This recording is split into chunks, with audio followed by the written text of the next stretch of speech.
కుత్బుల్లాపూర్ పరిధిలోని సూరారం ప్రాంతంలో 6 నెలల పాప కిడ్నాప్ కేసును పోలీసులు 48 గంటల్లో ఛేదించారు.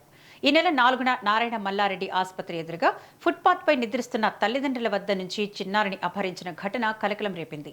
పిల్లలు లేని తన ఆడపడుచు కోసం ఆమె ఆనందం చూడాలనే ఉద్దేశంతో ఈ చర్యకు పాల్పడినట్లు ప్రధాన నిందితురాలు శ్రీదేవి పోలీసుల విచారణలో వెల్లడించింది. కర్ణాటకకు చెందిన శ్రీదేవి మైరల్దేవ్పల్లి ప్రాంతంలో నివసిస్తూ కేటరింగ్ పనిలో ఉండగా తనతో పాటు పనిచేస్తున్న మరో నలుగురితో కలిసి కిడ్నాప్కు పాల్పడినట్లు అధికారులు తెలిపారు. ఈ కేసులో శ్రీదేవితో పాటు కార్తిక్, జాన్సన్, మరో 2 మైనర్లను సూరారం పోలీసులు అరెస్టు చేశారు. వీరంతా కర్ణాటక రాష్ట్రానికి చెందిన వారిగా గుర్తించారు. 4 ప్రత్యేక బృందాలుగా ఏర్పడి సీసీటీవీ ఫుటేజ్ ఆధారంగా పోలీసులు నిందితులను గుర్తించి అరెస్టు చేశారు. కిడ్నాప్ చేసిన పాపను సురక్షితంగా రక్షించినట్లు పోలీసులు తెలిపారు. కోర్టులో ప్రొడ్యూస్ చేసి ఫర్దర్గా వీళ్ళైతే ఇప్పటివరకైతే మనకు నేర చరిత్ర ఉన్నట్టు తెలవట్లేదు. పాత కేసులు ఏం లేవు.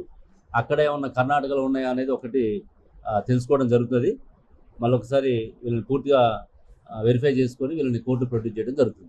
వీళ్ళు అంటే ఫస్ట్ వచ్చి రెక్కీ చేసుకుని పోయిన తర్వాత సీన్లో ఇద్దరు జెంట్స్ వచ్చేసి బైక్ మీద తీసుకొని పోయి మళ్ళీ కొంచెం దూరం పోయినాక మళ్ళీ ఆ లేడీని కలుసుకోవడం, మళ్ళీ ఆటోకి మారడం, ఇట్లా 2-3 సార్లు జరిగింది. కానీ సీన్ ఆఫ్ అఫెన్స్ ఒక బైకు ఇద్దరే డైరెక్ట్ పాల్గొనడం జరిగింది.